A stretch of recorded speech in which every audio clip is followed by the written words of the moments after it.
Good morning, all of you. Welcome to B Academy. I am Ajay, and today we are going to discuss past tense. Okay, let's start. देखो, past tense में भी वही चार tense होते हैं: indefinite, continuous, perfect and perfect continuous. तो एक एक करके सबको यहाँ पे डिस्कस कर लेते हैं। तो हम स्टार्ट करते हैं हमारा पास्ट इंडेफिनिट टेंस से। ठीक है, इसकी जो स्ट्रक्चर्स होते हैं यानी कि इसके जो फार्मूलेज होते हैं वो होते हैं सब्जेक्ट, उसके बाद वर्ब की सेकंड फॉर्म, सब्जेक्ट के बाद वर्ब की सेकंड फॉर्म लगती है और उसके बाद ऑब्जेक्ट आता है। जो ये सेकंड फॉर्म होती है ना, इसको हम पास्ट फॉर्म भी बोलते हैं। ठीक है, इसमें एक चीज़ ध्यान रखना, जब भी सेंटेंस नेगेटिव आए या इंटरोगेटिव आए वहाँ पे हम डिड यूज़ करते हैं, और डिड के बाद हमेशा जो है वर्ब की फर्स्ट फॉर्म ही लगेगी, सेकेंड फॉर्म नहीं लगेगी। ठीक है, इसके बाद इन सब स्ट्रक्चर्स को देख लीजिए, जहाँ पे भी इट इज़ टाइम लिखा हो या फिर इट इज़ हाई टाइम लिखा हो। अगर इट इज़ टाइम के बाद अगर हमारा टू आता है तो उसके बाद लगेगी डायरेक्ट V1, जैसे कि यहाँ पे रिप्रेजेंट किया गया है। इट इज़ टाइम के बाद अगर टू आता है तो उसके बाद लगेगी V1। इसका हम एग्जांपल देख सकते हैं, it is time to work hard. ठीक है, लेकिन अगर इट इज़ टाइम या फिर इट इज़ हाई टाइम के बाद सब्जेक्ट आता है ना, तो उस सब्जेक्ट के बाद लगती है हमारी वर्ब की सेकेंड फॉर्म। दोनों का मतलब सेम है। ठीक है, अगर इतना क्लियर हो तो हम इसका एग्जाम्पल पढ़ लेते हैं। For example, it is time you studied. Understood. चलिए अब आगे देखते हैं इसके यूजेस। देखो, अगर कोई भी काम है जो पास्ट इंडेफिनिट टेंस में रिप्रेजेंट करना, इसका मतलब है कि वो ऑलरेडी कंप्लीट हो चुका है, यानी कि an action that is over, यानी कि जो कोई भी काम खत्म हो चुका है उसको हम पास्ट इंडेफिनिट टेंस में रिप्रेजेंट करते हैं। फॉर एग्जाम्पल देखिए, I saw you but you didn't see me. देखो, आई के बाद हमने लिखा है V2, शो यू, मैंने तुम्हें देखा, यानी कि ये काम हो चुका। बट यू डिडंट सी मी, यहाँ पे फिर से डिड आ गया, और डिड के बाद हम हमेशा V1 लगाते हैं। ठीक है, इतना क्लियर है। चलिए नेक्स्ट यूज देखते हैं। इसमें लिखा हुआ है if past time is given in a sentence. इसका मतलब ये है कि अगर सेंटेंस में किसी पास्ट टाइम की बात हो रही है तो वहाँ पे हम पास्ट इंडेफिनिट टेंस का यूज़ करेंगे। फॉर एग्जांपल, हमारा यस्टरडे हो गया, डे आफ्टर टुमारो हो गया, सॉरी डे आफ्टर टुमारो तो आने वाला परसों होता है। यस्टरडे हो गया, लास्ट डे हो गया, प्रीवियस डे हो गया, ये सब हमारे ऐसे डे होते हैं जो बीत चुके होते हैं, उन सब में हम क्या यूज़ करते हैं, पास्ट इंडेफिनिट टेंस। आई केम यस्टरडे, केम हमारी V2 है। V2 का मतलब ये होता है पास्ट इंडेफिनिट टेंस। ठीक है, चलिए नेक्स्ट देखते हैं। हाँ, इसको थोड़ा ध्यान से देखना। अगर किसी सेंटेंस में मेन वर्ब यानी कि जो हमारा मेन काम होता है ना, अगर वो पास्ट में है तो उससे रिलेटेड जितने भी काम होंगे ना वो सारे के सारे पास्ट में ही रिप्रेजेंट किए जाएंगे। ये यहाँ पे कोई पर्टिकुलर नहीं है कि पास्ट इंडेफिनिट में ही रिप्रेजेंट करना है, वो पास्ट टेंस में रिप्रेजेंट होगा, चाहे पास्ट इंडेफिनिट में हो, चाहे कंटिन्यूस में हो, चाहे फिर परफेक्ट में हो। ठीक है, जैसे देखिए, the manager wanted to know, ये जो वांटेड है ना, ये हमारा सिंपल पास्ट इंडेफिनिट है, यानी कि जो हमारा मेन काम है वो इंडेफिनिट में है। इसके बाद जो लिखा weather he had done any mistake, जो ही हैड डन है ना, ये हमारी पास्ट परफेक्ट की स्ट्रक्चर है। हमें इससे ये क्लियर हुआ कि आगे वाला सेंटेंस पूरा का पूरा हमारा पास्ट में ही लिखा जाएगा। ठीक है, बट इसमें एक चीज़ ध्यान रखना, जो हमारी मेन वर्ब होती है ना, उसके बाद जो सेंटेंस आए अगर वो हमारा कोई यूनिवर्सल ट्रूथ है तो हमेशा प्रेजेंट इंडेफिनिट में ही आएगा, क्योंकि हमारा यूनिवर्सल ट्रूथ हमेशा प्रेजेंट इंडेफिनिट में ही लिखा जाता है। ठीक है, चलिए आगे देखते हैं। हाँ, जनरली देखो, किसी भी सेंटेंस में हम कोई नेगेटिव सेंटेंस हो या इंटरोगेटिव सेंटेंस हो, उसी केसेस में हम डू डिड डज का यूज़ करते हैं।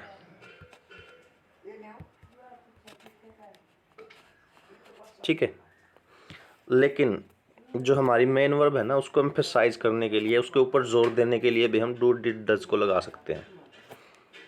ठीक है, एम्फेसाइज का मतलब यही होता है कि जो काम हो रखा है ना, हम उस पर जोर दे रहे हैं कि हाँ तुमने ही किया है, ये इसके द्वारा ही हुआ है ये। ऐसी चीज़ों के लिए हम क्या करते हैं, मेन वर्ब से पहले डू डज या फिर डिड का इस्तेमाल कर लेते हैं। ठीक है, he did make a mistake, ये गलती उसने ही की है, हम इस बात पे जोर दे के बोल रहे हैं, बस इसका मतलब इतना सा होता है। चलिए अगर इतना क्लियर हो तो हम नेक्स्ट पढ़ लेते हैं हमारा past continuous tense.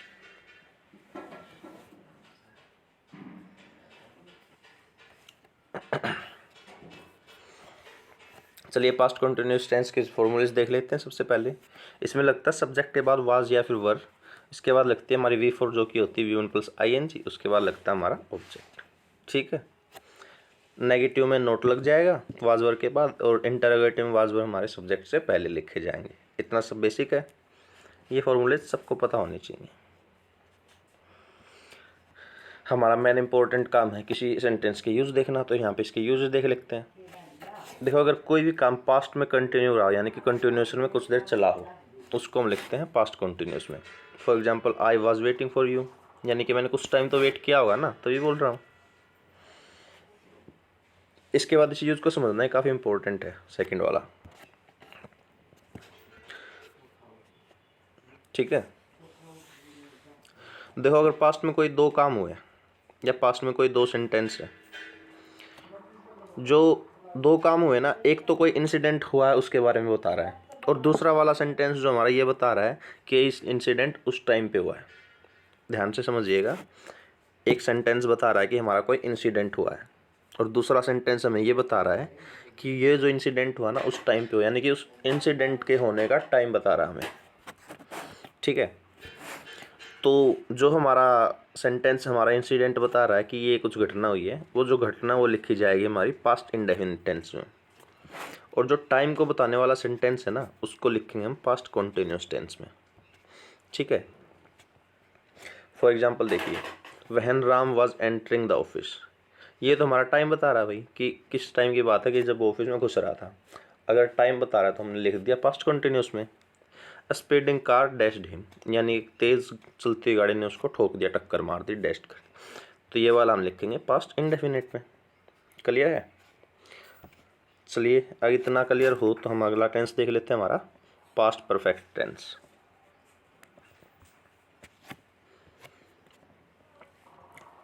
Past perfect tense के फॉर्मूले सिंपल है। सब्जेक्ट के बाद इसमें हेल्पिंग वर्ब लगती है जो हमारी हेड लगती है, उसके बाद V3, उसके बाद ऑब्जेक्ट। ठीक है, सेम नेगेटिव सेंटेंस है तो हेड नोट लग जाएगा, इंटरोगेटिव है तो हेड हमारा सब्जेक्ट से पहले आ जाएगा। ठीक है,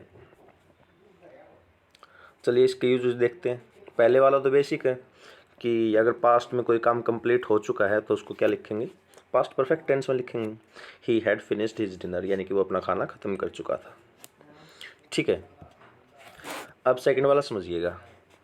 अगर पास्ट में कोई दो काम हो रहे हैं, ऑब्वियस सी बात है उनमें से एक पहले काम होगा और उसके बाद होगा। अगर पास्ट में दो काम हो रहे हैं तो हमें बस ये ध्यान रखना है कि इसमें जो पहला काम हुआ है, यानी कि जो काम पहले हुआ है, वो हमारा पास्ट परफेक्ट में लिखा जाएगा, और जो काम बाद में हुआ वो हमारा पास्ट इंडेफिनिट में लिखा जाएगा। ठीक है, इसके एग्जाम्पल्स देखिए। Before he understood anything the Rober had fled, इसको कुछ समझ में आता उससे पहले द रोबर हैड फ्लेड, यानी कि चोर जो है वहाँ से भाग चुका था। तो पहले काम कौन सा हुआ कि चोर भाग चुका था, उसको तो कुछ समझ में नहीं आया ना, उसको समझ में आने वाला काम बाद में हुआ है। जो काम पहले हुआ है उसको हम लिखेंगे पास्ट परफेक्ट में, और जो काम बाद में हुआ उसको हम लिखेंगे पास्ट इंडेफिनिट में। इससे रिलेटेड एग्जाम में बहुत सारे क्वेश्चंस पूछे जाते हैं, इसको स्पेशली ध्यान से कर लेना। इसका एक एग्जाम्पल और देख लीजिए। When Anand reached his village, जब आनंद अपने गांव पहुंचा, he found that the news about him had proceeded him, यानी कि जो उसके बारे में खबर थी वो उससे पहले पहुंच चुकी थी। देखो आनंद पहले पहुंचा है, उसकी खबर पहले पहुंची है, तो इसको लिखेंगे हम पास्ट परफेक्ट में। आनंद कोई पहुंचने का काम जो है वो बाद में हुआ है, तो इसको लिखेंगे हम पास्ट इंडेफिनिट में। इतना क्लियर है? अगर क्लियर है तो चलिए नेक्स्ट देखते हैं। नेक्स्ट है हमारा पास्ट परफेक्ट कॉन्टिन्यूस टेंस। जो हमारे परफेक्ट कॉन्टिन्यूस टेंस होते हैं ना, इनमें जनरली प्रॉब्लम्स बनती नहीं है। इनसे मैक्सिमम क्या पूछ सकता है, सिंस या फोर की गलती पूछ सकता है कि सिंस के बाद पॉइंट ऑफ टाइम आता है, फोर के साथ पीरियड ऑफ टाइम आता है, या फिर कई बार क्या करता है, ये जो हेल्पिंग वर्ब लिखी होती है ना, हैड बीन, इसकी जगह पे वाज लिख देगा, वर लिख देगा। इन सब की गलतियाँ दे देगा, क्योंकि वाज वर्ड से क्या सेंटेंस बनता है हमारा, कंटिन्यूस टेंस बनता है। और कंटिन्यूस टेंस में टाइम नहीं होता, क्योंकि कंटिन्यूस का हमें पता होता है कि वो इस टाइम की बात कर रहा है जिस टाइम उस काम चल रहा है। ठीक है, इसमें बेसिकली यही गलतियाँ हमें मिलती हैं। इसमें बस हमें मेन स्ट्रक्चर याद करनी होती है कि स्ट्रक्चर क्या है सेंटेंस की। जैसे इसमें देख लीजिए, सब्जेक्ट के बाद हैड बीन, सब्जेक्ट के बाद हमारा हैड बीन लगना होता है, उसके बाद वर्ब की पहली फॉर्म प्लस ING यानी कि V4 लगनी होती है, उसके बाद ऑब्जेक्ट, उसके बाद सिंस या फॉर, फिर उसके बाद टाइम। नेगेटिव में तो हैड नॉट बीन हो जाएगा, इंटरोगेटिव में हैड जो हमारा सब्जेक्ट से पहले लिखा जाएगा। देखिए इसके यूजेस में जो लिखा गया है कि कोई एक्टिविटी जो पास्ट में स्टार्ट हुई, कुछ देर चली और पास्ट में ही खत्म हो गई। ठीक है, ऐसा कोई भी सेंटेंस जिसमें कोई एक्टिविटी पास्ट में चली, पास्ट में स्टार्ट होकर थोड़ी देर चली और पास्ट में ही खत्म हो गई, उसको हम किस में लिखेंगे, पास्ट परफेक्ट कॉन्टिन्यूस टेंस में। For example, I had been waiting for you since morning, यानी कि मैं यहाँ तुम्हारा सुबह से इंतज़ार कर रहा था। उसका इंतज़ार ख़त्म भी हो लिया, उसने इंतज़ार कर भी लिया। ठीक है, चलिए अब हम हमारे पास्ट टेंस पे एक्सरसाइज देख लेते हैं पूरी, जो कि हमारी एग्जाम ओरिएंटेड है। हमें इन्हीं से पता चलेगा हमारे एग्जाम में क्वेश्चंस कैसे आते हैं। तो वही करते हैं, पहले आप एक बार ट्राई कर लीजिए, उसके बाद क्रॉस चेक कर लेना।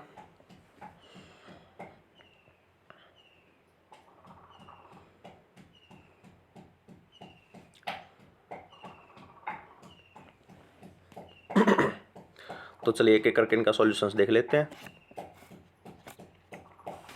पहला वाला एग्जांपल पढ़िए, when he did not find his cook in the kitchen. Did not है, इसके बाद फाइंड यानी कि वो V1 लगा हुआ है, यहाँ तक बिल्कुल सेंटेंस सही है। इन द किचन, ठीक है। ही आस्क्ड हिज वाइफ, अच्छा देखो मेन वर्ब जो हमारी डिड नॉट फाइंड है ये हमारी पास्ट में है, तो सेकंड जो वर्ब इसमें आस्क्ड ये भी पास्ट में है, यहाँ तक इसमें कोई प्रॉब्लम नहीं है।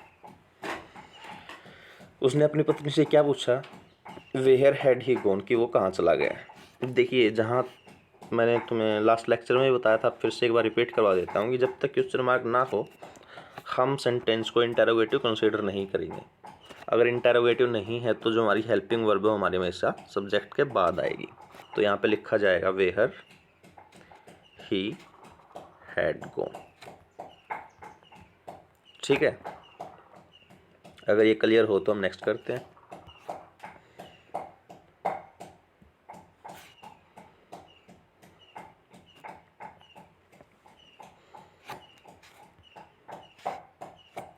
चलिए सेकंड देखते हैं। इसमें लिखा हुआ है देखो, by the time we got our tickets, कि जिस समय तक हमें हमारी टिकट्स मिली, एंड एंटर द सिनेमा, और सिनेमा हॉल में घुसे, the show was already begin. The show was already begin, was के साथ जो थर्ड फॉर्म आती है ना, ये हमारा पैसिव सेंटेंस रिप्रेजेंट करती है। लेकिन यहाँ पे तो हमें सिंपल ये मतलब से तो यही पता चल रहा है कि जो शो है वो स्टार्ट हो चुका था, यानी कि सेंटेंस हमारा बिल्कुल एक्टिव फॉर्म में है। अगर एक्टिव फॉर्म में रिप्रेजेंट करना है तो वाज की जगह क्या लिखेंगे, had. The show had already begin, क्योंकि शो जो हमारा स्टार्ट हो चुका था, यानी कि पास्ट परफेक्ट की बात हो रही है यहाँ पे। ठीक है, चलिए थर्ड देखते हैं। गोरी told me his name after he left. देखो गोरी टोल्ड मी हिज नेम, एक काम तो ये हुआ है, आफ्टर ही लेफ्ट यानी कि दूसरा काम ये हुआ है। अब हमें इसे यहाँ पे ये देखना है कि जो काम पहले हुआ ना उसको हमने पास्ट परफेक्ट में लिखना है।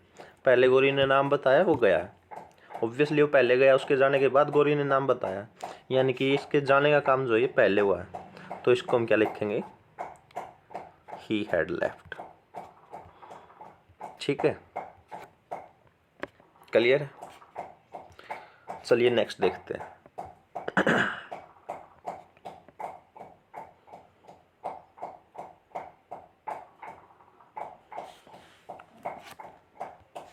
देखो, old age and infirmity had begun to catch up with him. बुढ़ापा और कमजोरी ने उसको पकड़ना स्टार्ट कर दिया। देखो हैड के बाद हमेशा हमारी याद रखना, हैज हैव के साथ भी बताया था, हैज हैव हैड के बाद हमेशा हमारी V3 आती है, और यहाँ पे बिगन की जगह बिगन आएगा, BEGUN, बिगन। क्लियर है। अगर क्लियर हो तो नेक्स्ट देख लेते हैं। नेक्स्ट सेंटेंस है, the passerby told us where was the marriage hall. And even led us to it. Again यहाँ पे ध्यान रखिएगा, द मैरिज हॉल के पहले जो लिखा हुआ वाज, ये इसको रिप्रेजेंट करता है कि इंटेरोगेटिव सेंटेंस होना चाहिए, बट सेंटेंस इंटेरोगेटिव नहीं है, तो where the marriage hall was लिखा जाएगा। यानी ये जो वाज है ना, जो इसका सब्जेक्ट है मैरिज हॉल, इसके बाद आएगा यहाँ पे। तो इसको कैसे लिखेंगे हम, द मैरिज हॉल वाज, ऐसे। ठीक है, अगर ये क्लियर हो तो नेक्स्ट कर लेते हैं। Since he joined the post he didn't take any bribe. देखिए, जब हमने प्रेजेंट टेंस पढ़ा था वहाँ पे लिखा था अगर since plus past indefinite tense हो तो ये टाइम रिप्रेजेंट करता, सिंस प्लस टाइम। ठीक है, और इसके बाद जो भी सेंटेंस आएगा हमारा प्रेजेंट परफेक्ट में लिखा जाएगा।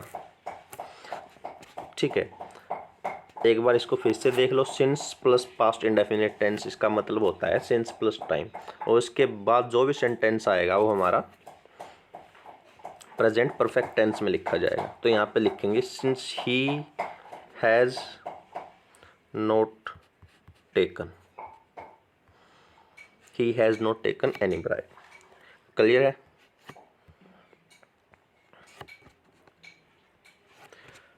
अब देखो सेवंथ वाला जो हमारा इंटेरोगेटिव सेंटेंस है, अगर इंटेरोगेटिव सेंटेंस है तो हेल्पिंग वर्ब के रूप में क्या होगा, हमारा डिड लगेगा, और डिड के साथ हम V1 यूज करेंगे। तो दे स्टोल की जगह क्या लिखेंगे, वेहर डिड वहन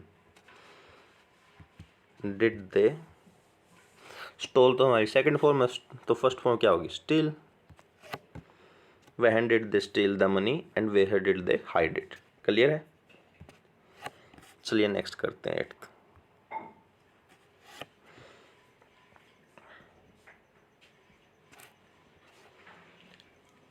देखो 8th वाले में क्या लिखा हुआ, the little boy had been waiting for his turn since a long time. Long time जो हमारा एक पीरियड, और पीरियड के साथ क्या लगाते हैं, 4। ये चीज़ें तुम्हें ध्यान रखनी होंगी सिंस 4 के लिए। ठीक है, 9th देखिए,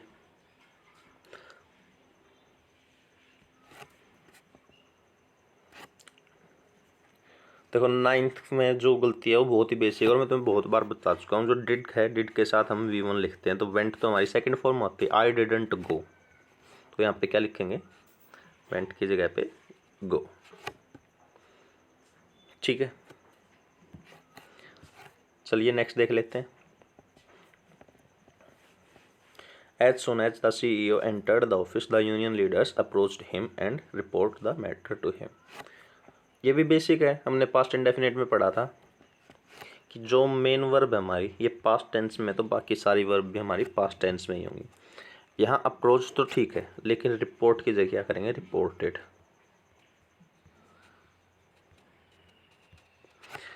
एक चीज़ तो हमें यहाँ से क्लियर हो रही है, और दूसरी चीज़ एक बात और ध्यान रखना कि जब भी कोई दो वर्ब है ना एंड से जुड़ी होंगी, वो दोनों की दोनों हमारी हमेशा सेम फॉर्म में आएंगे। अगर ये V2 है तो ये भी V2 होगी, ये V3 है तो ये भी V3 होगी, ये V1 है तो ये भी V1 होगी, ये V4 है ING वाली तो ये भी ING वाली ही होगी। ठीक है, इस चीज़ को भी ध्यान रखना। नेक्स्ट देखिए, अगेन सिंस प्लस टाइम है तो हम यहाँ पे वर नहीं लगा सकते, हैड बीन लगाना पड़ेगा, क्योंकि वर लगने से लगता है प्रेजेंट पास्ट कंटिन्यूस, जबकि हमें चाहिए पास्ट परफेक्ट कंटिन्यूस, क्योंकि सिंस प्लस टाइम किस में आता है, या तो पास्ट परफेक्ट में आता है, फिर पास्ट परफेक्ट कंटिन्यूस में। क्लियर है? चलिए नेक्स्ट देख लेते हैं।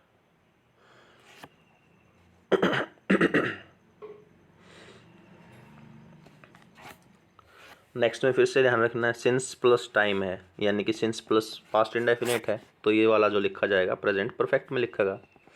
तो नोबडी हैड सीन हिम। ठीक है, ऐसे बेसिक स्ट्रक्चर्स ही ध्यान रखनी होती है हमें, सेंटेंस हो जाते हैं हमारे सारे इजीली। लास्ट नाइट की बात हो रही है, यानी कि कोई पास्ट का टाइम गिवन है तो किस में लिखेंगे हम, पास्ट इंडेफिनिट में। तो ड्रीम का क्या लिखेंगे, ड्रीम्ड। ठीक है, अगर हमने इनके यूजेज अच्छे से पढ़ लिए ना तो सारे क्वेश्चंस बहुत इजीली हो जाते हैं हमारे इसमें टेंसेज में। इसमें ज़्यादा कुछ नहीं होता, हमें बस फॉर्मूलेज याद रखने होते हैं कि सेंटेंस की स्ट्रक्चर क्या है, उसके बाद इनके यूजेज अच्छे से देखने होते हैं। ठीक है, चलिए नेक्स्ट देखते हैं।